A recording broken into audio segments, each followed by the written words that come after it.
Pemirsa, kita masih bersama Indonesia Lawyers Club.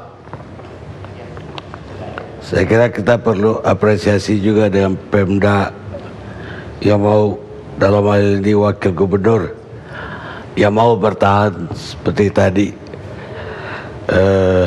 terhadap berbagai pertanyaan dari beberapa narasumber.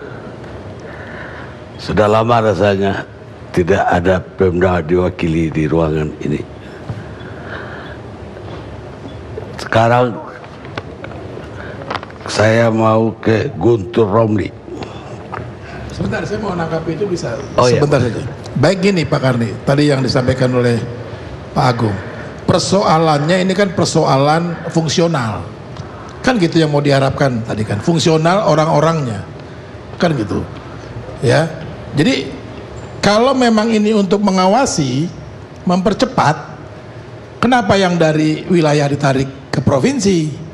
Kan sudah bagus dia ada di wilayah, jadi lebih efisien bekerja. Dia bisa lebih langsung melihat apakah terjadi pembangunan sampai di bawah.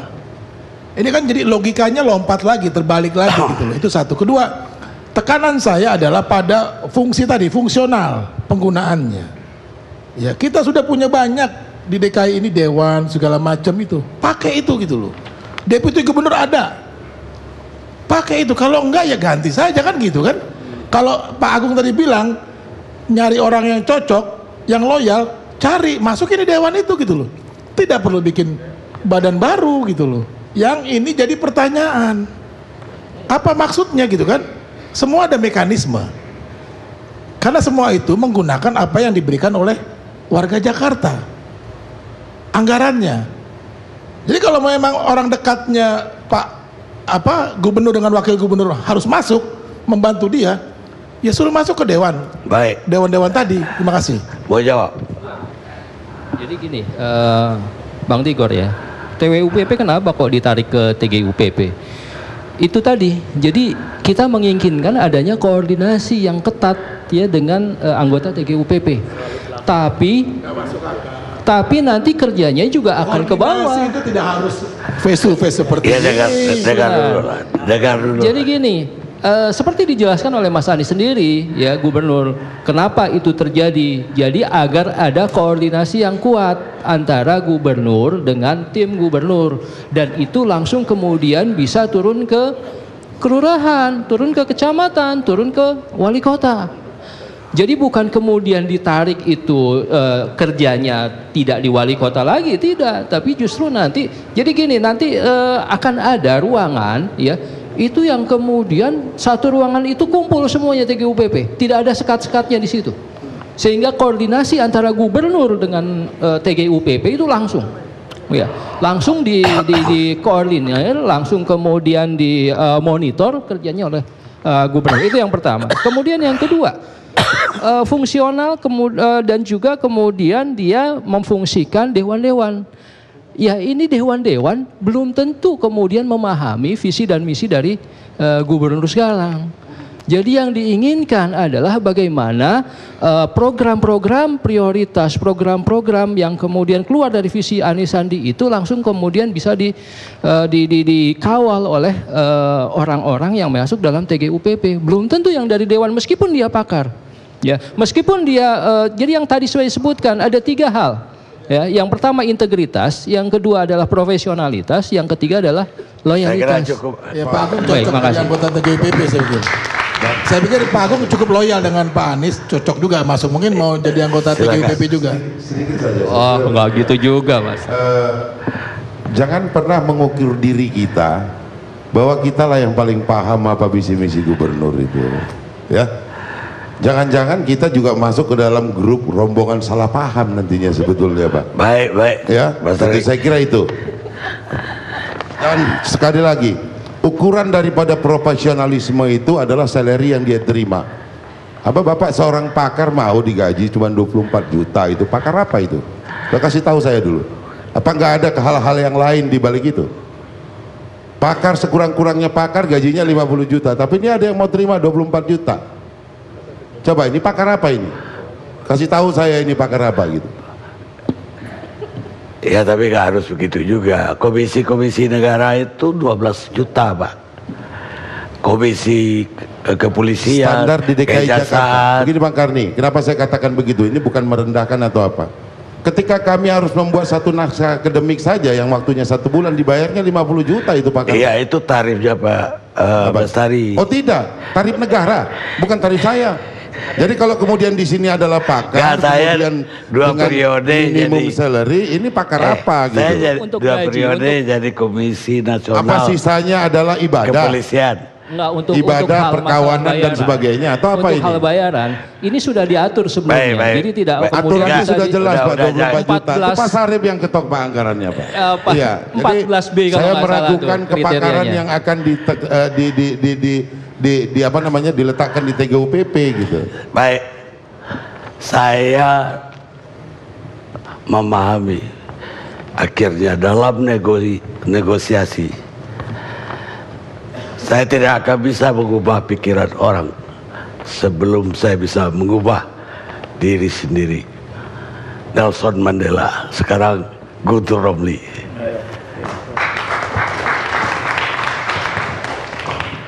Assalamualaikum warahmatullahi wabarakatuh.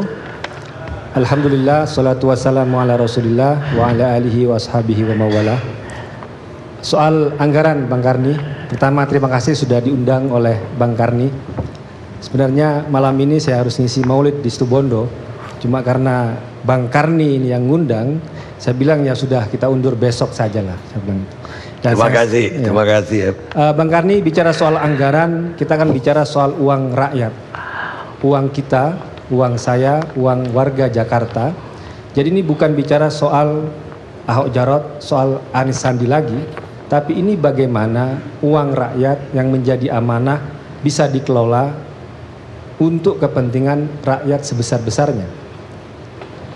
Kita ingat misalnya cerita Sayyidina Umar bin Abdul Aziz. Ada cerita anaknya datang kepadanya suatu malam, kemudian Sayyidina Umar bertanya, kamu mau ngomong apa ke sini? Mau ngomong keluarga. Lilin yang di depannya itu dimatiin.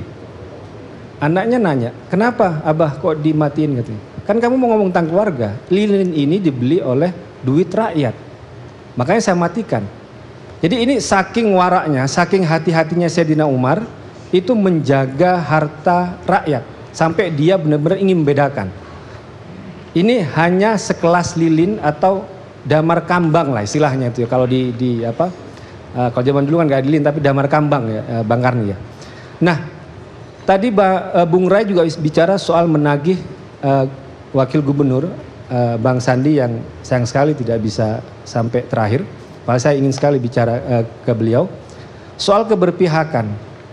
Sebelum bicara soal anggaran 2018 Bang Karni, anggaran 2017 ini sudah ada putusan dari gubernur yang ditandatangani oleh Gubernur Anies Baswedan tanggal 27 Oktober 2017 tentang hibah kepada partai politik yang meningkat. Dari 1,8 miliar zaman Pak Ahok sama Pak Jarot, sekarang menjadi 17,7 miliar. Keberpihakan itu di mana? 1,8 menjadi 17,8. Salah satu contoh partai PKS yang sebelumnya dianggarkan 174 juta itu memperoleh 1,6 miliar. Ini 2017. Belum bicara 2018, Bang Karni. Kemudian ada yang nanya, itu sesuai dengan keputusan Menteri Keuangan. Oke, saya bilang. Tapi kan kita mau naik tentang keberpihakan. Kita mau naik tentang penghematan. Ini penghematan atau memang mau menghabiskan anggaran saja? Itulah.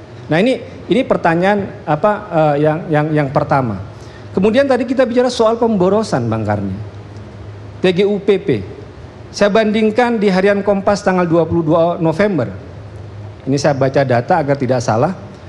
Tim gubernur pada zaman Pak Jokowi itu hanya 7 orang. Zaman Pak Ahok 9 orang. Pak Sony Sumarsono mohon maaf kalau ada kekeliruan nanti bisa dikoreksi 15 orang. Kemudian Pak Jarot 13 orang. Zaman Pak Anies sama Pak Sandi yang menurut Kompas di sini 74 orang. Itu kan meningkat sekali dan itu terkait juga dengan anggaran yang sebelumnya hanya 2 miliar lebih dikit menjadi 28,9 miliar alias 29 miliar lah ya. Kalau tim sebanyak itu, gubernurnya ngapain gitu loh? Katanya mau bicara soal penghematan. Ya.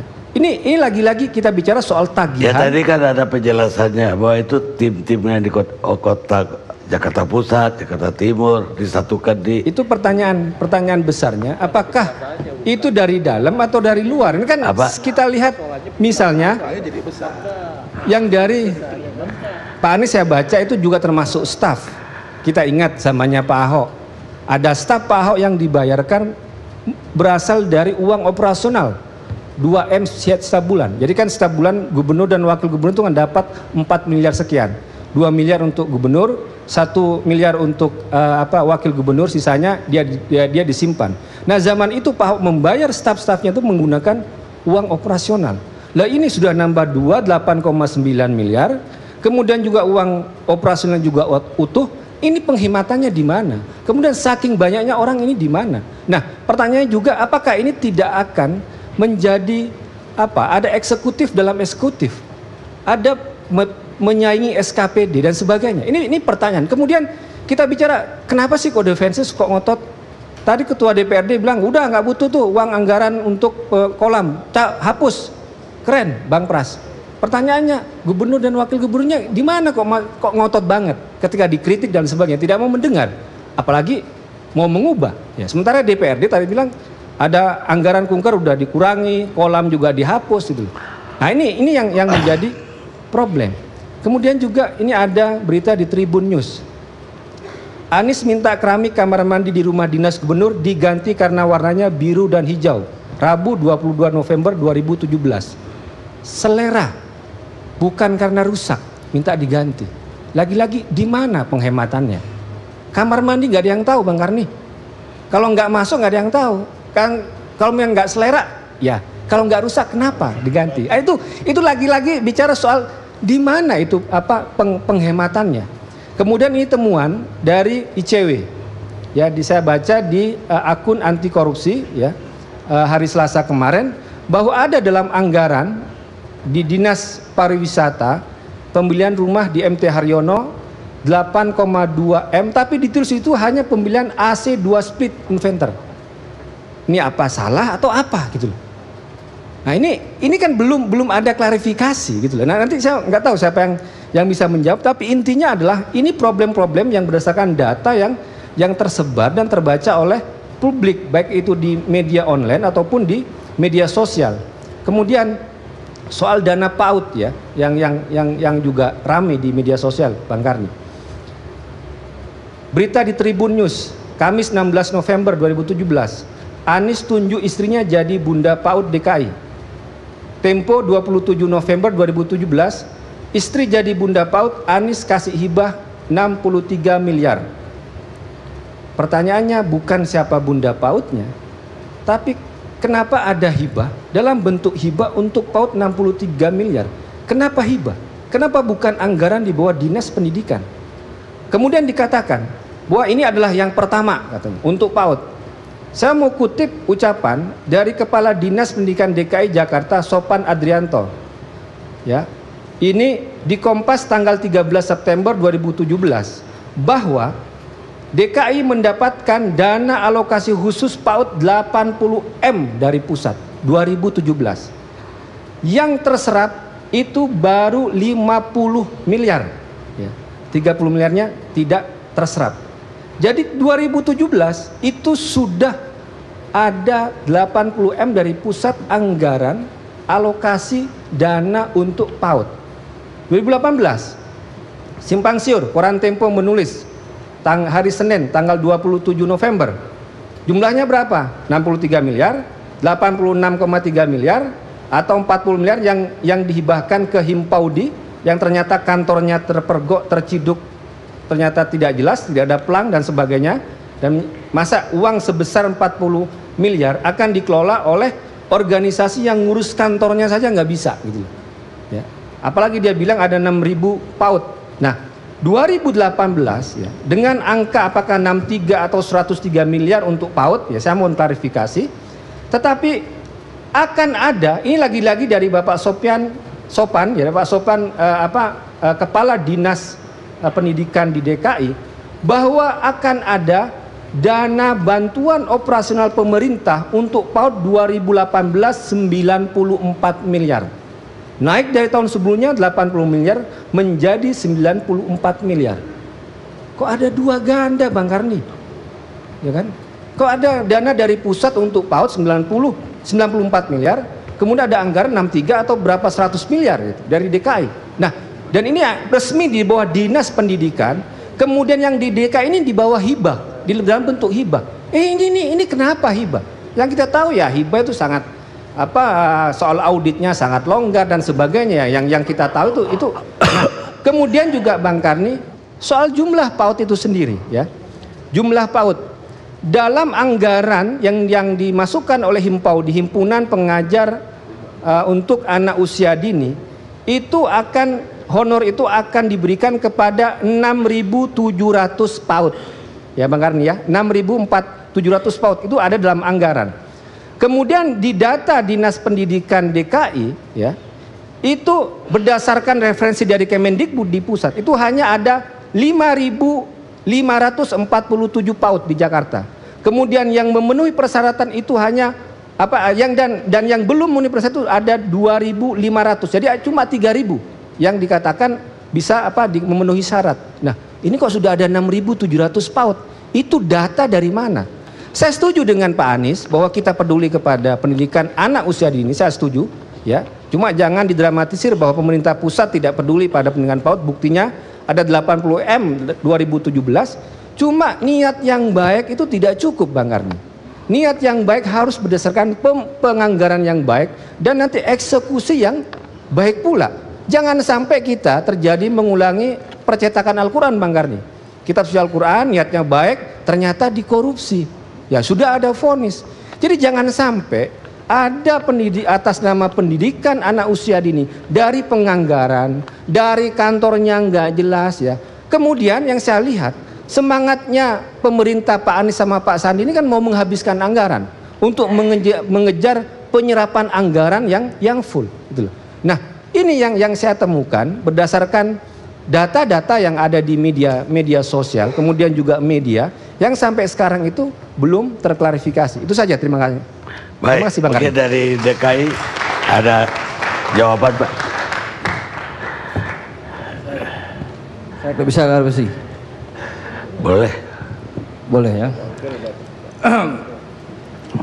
Karena kita ikut membahas Pak Bestari ya soal impau itu sangat tajam sekali. Jadi klarifikasi sudah disampaikan dalam Banggar ya, termasuk Pak Sopan.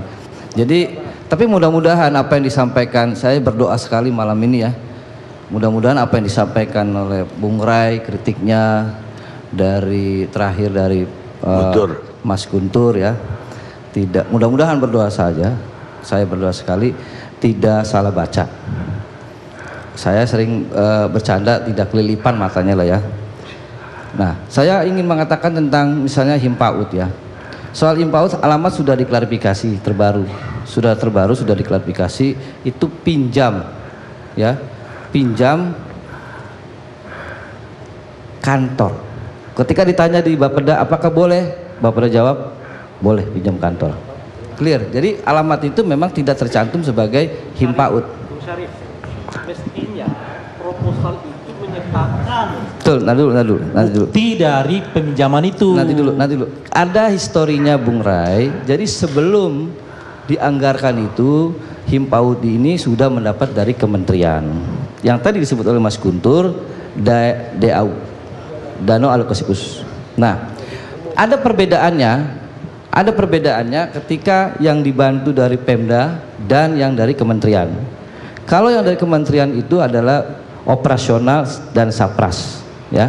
Tetapi untuk yang dianggarkan DKI ini hanya untuk honor 500.000 per guru. Adapun jumlah selisih 6.754, update terakhir ini yang dikeluarkan oleh data kementerian adalah tahun yang lalu 5.400, tapi ketika diupdate oleh Dinas Pendidikan menjadi 6.700. Saya kira itu clear ya. Dan Pak Anies menyampaikan ini baru pertama kali dan ini memang sebuah inovasi. Ketika ditemukan kritik-kritik akan diperbaiki kemudian. Saya kira itu Pak Bung Karno. Sekarang saya ke Pak Zeng ada koreksi Sebentar Bakar. Bung Karni. Ini sedikit aja supaya menjadi pemahaman juga. Tadi kalau ada Pak Sandi saya masih mau ngomong sebetulnya mengenai PAUD ini.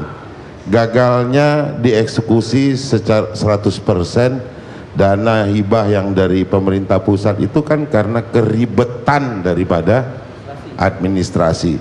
Masa iya sih yang namanya PAUD itu mesti ada IMB-nya gitu loh. Gimana ceritanya itu? Nah, inilah yang harus disederhanakan. Mudah-mudahan nih TGUPP ada juga yang ahli begitu gitu. Ya, ada juga yang pakar di bidang itu gitu. Supaya ada manfaat untuk DKI Jakarta. Ini salah satu yang harus nanti disampaikan kepada gubernur. Mungkin saya juga melaporkan kepada Pak Dirjen. 50% Pak dari alokasi yang sangat besar dari pemerintah pusat terpaksa dikembalikan karena DKI tidak mampu menghadirkan administrasi bagi PAUD-PAUD. Itu kapan? Baru kemarin lusa Pak. 2 tahun berturut-turut dan kemarin lusa pelaporan terakhir lah kira-kira begitu. Ini kegagalan di dalam membina anak-anak Jakarta yang memang kesulitan. Kalau kasih menua bisa, kalau kasih DPD mau, kalau kasih apa lagi itu laskar-laskar mau, ya jangan begitulah. Saya setuju dengan Bung Ray Rangkuti bahwa utamakanlah yang memang membutuhkan ketimbang hal-hal lain yang sifatnya hanya slogan-slogan gitu loh. Baik. Apalagi TGUPP gitu. Sekarang Zeng Wijiat.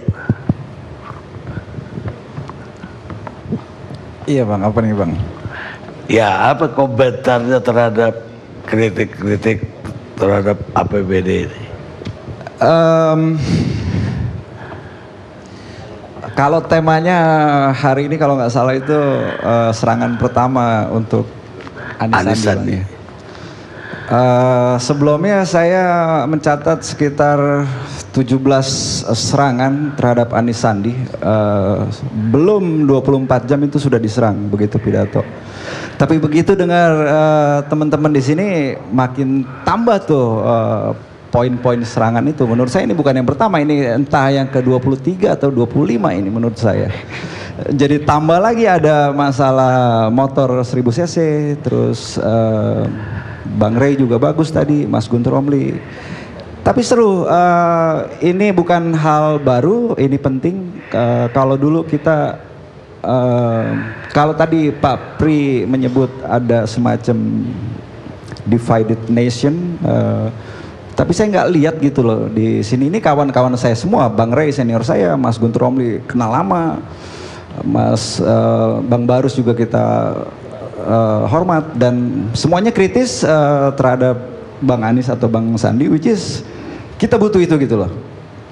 Kalau dulu mungkin kita pada posisi bukan musuh, saya nggak pernah menganggap teman-teman ini musuh, kompetitor lah atau rival. Tapi sekarang mungkin sebutannya mitra kritis lah. Karena masukannya bagus-bagus, Bang Barus, Bang Ray, Mas Guntur, keren-keren tuh. Masalah kolam terus terang aja, yang blow up masalah itu bukan kita tuh, justru dari teman-teman dari ini. Baru kemudian kita juga setuju lah itu 620 juta itu agak tinggi gitu kan. Tapi agak bedanya kalau menurut saya mungkin belum sempat dipublish oleh Bang Anies dan Bang Sandi karena masalah anggaran ini kan harus melibatkan teman-teman di DPRD. Tapi kemudian media cepat menangkap itu, yang haters langsung bergairah menemukan peluru baru, ada surat-surat untuk Ko Ahok segala macam. Ya ini seru. Kalau nggak begini kita nggak seru lah.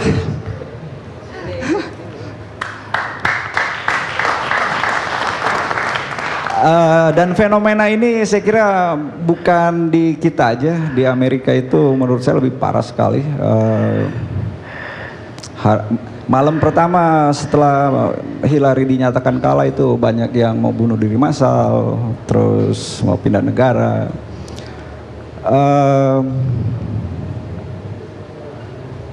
kemudian mereka setelah 100 hari pertama memutuskan untuk fight back. Dan mengerikan sekali dinamika di sana. Orang-orang liberal itu bikin simpul-simpul, namanya aneh-aneh menurut saya. Ada run for something, color for change, macam-macam. Yang intinya tujuannya adalah untuk menjegal Trump atas dasar kalau di sana ya macam-macam, ada masalah ideologinya, ada masalah kebencian juga. Tapi kalau di sini saya lihat teman-teman mitra kritis ini nggak ada opinion based on hate. Opinion based on hate is not an opinion. Tapi memang kalau kita perhatikan di luar sana masih ada lah ya yang melihat Pak Anies, Pak Sandi ini dengan kebencian yang luar biasa. Dan itu saya ingat dulu di sini Pak Kwik sempat bicara bahwa apa yang terjadi di pilkada ini akan terus berlanjut, dan sampai hampir 2 bulan ini saya lihat memang ada indikasi ke sana, sekalipun tidak separah di Amerika. Di Amerika hampir setahun ini masih terus kencang, sekalipun banyak sekali hal-hal yang positif yang dilakukan oleh Trump, tapi publik Demokrat dan liberal tutup mata. Untuk konteks Jakarta agak beda. Trump menang tipis dan hampir tiap hari ada demo anti Trump di sana, impeach segala macam. Untuk di Jakarta Anies Sandi menang agak signifikan, 2 digit, 16%, dan sampai saat ini baru ada 2 kali pengerahan massa. Yang agak besar itu teman-teman buruh, tapi kemudian ya ini juga pendukung ASA, kemudian kita dialog, Bang Anies juga udah ketemu apa segala macam dan clear. Tapi dinamika seperti itu menurut saya bagus sekali, dan teruskan kritis. Tapi ya kalau agak bablas, saya kira ya karena pendukung ASA selama ini belum turun nih. Dan saya kira potensinya besar sekali nanti begitu turun, sulit sekali untuk dikalahkan. Dulu ketika kita belum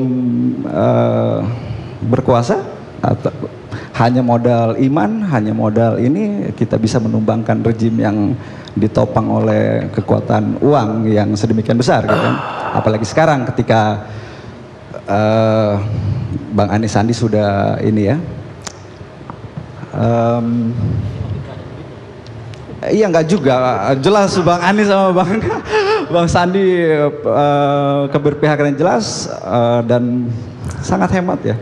Dan kerja cepet loh, 16 kampung itu kemarin teman-teman ketemu sama teman-teman JRMK, dan mereka gimana ya, tadinya nggak gitu, ya biasa-biasa aja ke Bang Anies, tapi melihat kerjanya cepet sekali loh. 16 kampung, 3 PKL itu diberesin tuh sama Bang Sandi itu, sama Bang Anies. Tapi memang kita punya masalah, dan kita nggak bisa terus-terusan saling caci maki seperti kekhawatiran Pak Pri tadi. Ini semua harus dihentikan lah menurut saya. Dulu kita melawan rejim militer, Bang Ray, salah satu pointernya adalah kita ingin punya kebebasan untuk bicara, freedom of speech. Tapi kalau saya lihat di perkembangan sekarang bukan seperti ini yang kita bayangkan dulu loh.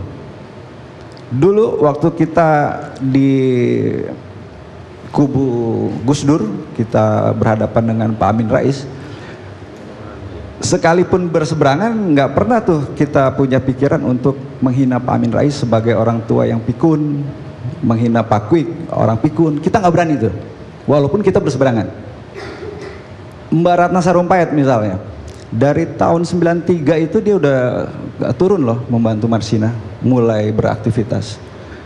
Sampai zaman Pak SBY, saya kira dia juga cukup dihargai lah sebagai senior, sebagai budayawan, sebagai orang baik lah. Baru belakangan ini ketika sosial media ini ada, kemudian ada karakter assassination berlebihan, bully-bulian yang gila-gilaan. Ya sepertinya bukan ini ya yang dulu kita perjuangkan, Bang Rey. Kalau terus-terusan seperti ini, saya kira memang mengerikan ya, mengerikan. Apapun ceritanya, hasil pilkada sudah jelas. Ya marilah kita membangun Jakarta gitu loh. Apa yang perlu kita kritik, kita suarakan. Dan saya kira Bang Anies juga basicnya aktivis, Bang Sandi juga ini, dan sangat terbuka kok. Banyak sekali berita-berita yang tersebar di media sosial itu harus ditelaah dengan ini ya. Kadang-kadang banyak orang tukang handphone, sales motor yang kemudian bisa menceramai Habibur Rahman misalnya, bisa ngejelek-jelekin, bisa ngajarin ilmu politik kepada Bang Rey gitu loh. Itu yang terjadi, Bang. Nah, contohnya gini, ada berita katanya warga sekarang udah nggak bisa mengadu ke balai kota. Saya pengen ngecek kebenaran, saya datang malam-malam dan diterima kok. Teman-teman dari Ruang Malaka, terus juga Sandiawan Sumardi, para datang pagi-pagi tetap diterima. Justru sekarang ini, kalau dulu zaman Pak Ahok, pengaduannya hanya satu, seperti itu, doorstop di balai kota. Sekarang ada 4 di balai kota, di kelurahan, di kecamatan, dan di rumah dinas, open house. Jadi nggak ada itu warga nggak boleh ke balai kota, justru ditambah gitu. Nah, hal-hal seperti ini saya kira kalau ada berita publik, terutama teman-teman yang di sosmed, mesti lebih kritis loh untuk menerima berita. Dan kalau sudah dijelasin, saya kira penting juga untuk ini kan dialog ya, boleh tidak setuju, tetapi ketika setelah mendengar penjelasan dari kita ya harusnya mesti didengarkan gitu loh. Tadi Bang Idris, Bang Barus, Bang Rey, Bang Tigor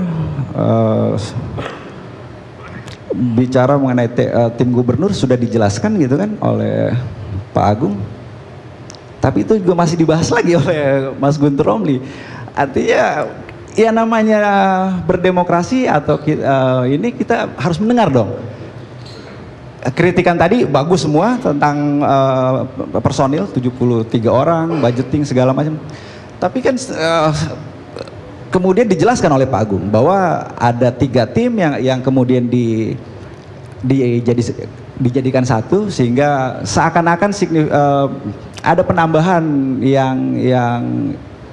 yang besar, tetapi tidak seperti itu juga gitu loh. Dan itu harusnya ya mohonlah didengarkan gitu loh. Saya kira itu dulu Pak Karni.